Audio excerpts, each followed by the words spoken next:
अस्सलाम वालेकुम। हाँ जी, तो इंग्लिश ग्रामर के लेसन नंबर 7 पे आज हम लेसन नंबर 6 में हमने देखा था कि उसमें हमने प्रेजेंट, पहले 5 में प्रेजेंट था, उसके बाद हम नेक्स्ट 2 टेंसेस पे आए थे, पास्ट इंडेफिनिट और फ्यूचर इंडेफिनिट।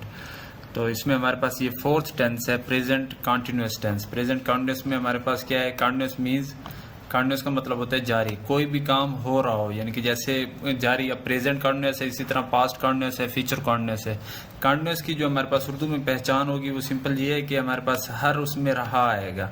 अगर प्रेजेंट है तो रहा है, रही है, रहे हैं, रहा हूँ। अगर पास्ट का केस है तो उसमें रहा था, रही थी, रहे थे।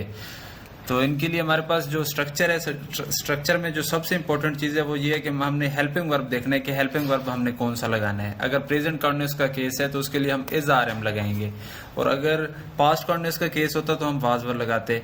अब यहाँ पे हमारे पास क्या है, अगर कंटिन्यूस है तो हम क्या करेंगे, ये 4th फॉर्म भी हम इसे कहते हैं, आईएनजी फॉर्म भी कहते हैं। हमारे पास ये first form I N G plus object plus extra.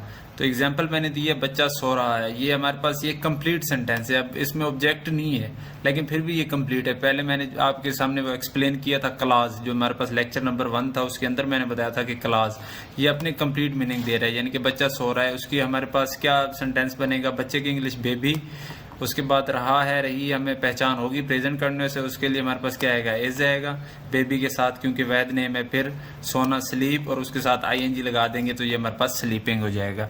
अब नेक्स्ट मैंने ये बताया कि एम किसके साथ आएगा, आई के साथ एम आएगा, ही शी इट ये सिंगुलर नेम है, उसके साथ इज आएगा, वो यू दे जमा नामों के साथ हमारे पास आर आएगा। अब इसी तरह हम मनफी फिक्रात की तरफ चलते हैं। उनके लिए क्या होगा, फिक्रे में हमारे पास उर्दू में पहचान नहीं, और एंड में रहा है, रही है, रहे हैं, रहे हो, इस तरह की हमारे पास पहचान होगी। जैसे अब स्ट्रक्चर में क्या होगा, वो ये हेल्पिंग वर्ब जो है पहले हम करते आ रहे हैं टेंसेज में।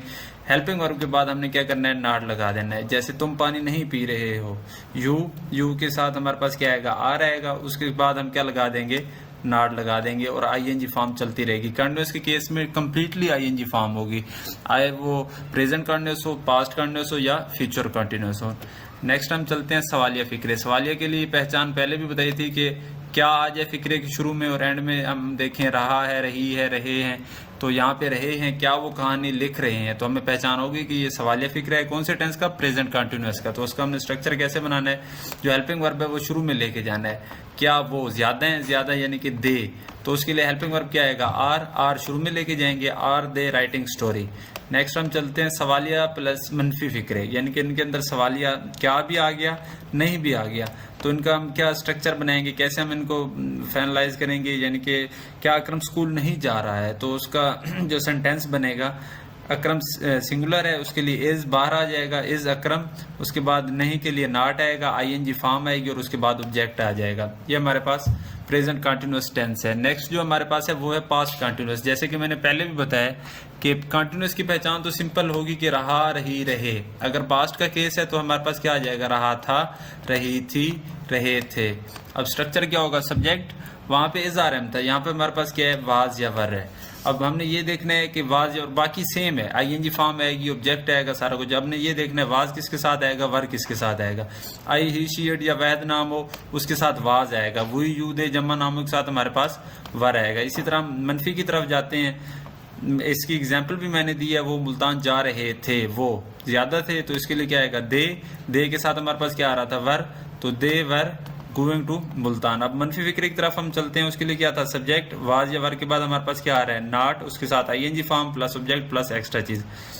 तो हम इसमें क्या है, बच्चा पानी नहीं पी रहा था, तो बेबी वाज, नहीं के लिए नाट आ जाएगा, ड्रिंकिंग वाटर। वही सिंपल है, हमारे पास हेल्पिंग वर्ब के बाद नाट लगाना है। इसी तरह हम सवालिया फिक्रे की तरफ चलते हैं। सवालिया फिक्रे में भी सेम है, ये जो वाज या वर है, इसमें क्या करेंगे हम, वाज या वर वही शुरू में लेके आएंगे। जैसे हम सवालिया में हेल्पिंग वर्ब शुरू में लेके आ रहे थे, क्या अमजद क्रिकेट खेल रहा था, तो पहचान होगी क्या आ गया हमारे पास, ये सवालिया, रहा था, रही थी, ये हमारे पास पास्ट कंटिन्यूअस है। तो बनाने के लिए हम क्या करेंगे, ये वाज या वर शुरू में। अब अमजद सिंगुलर नेम है, उसके लिए वाज आएगा, वाज अमजद प्लेइंग क्रिकेट। इसी तरह हम सवालिया मनफी फिक्रे की तरफ चलते हैं।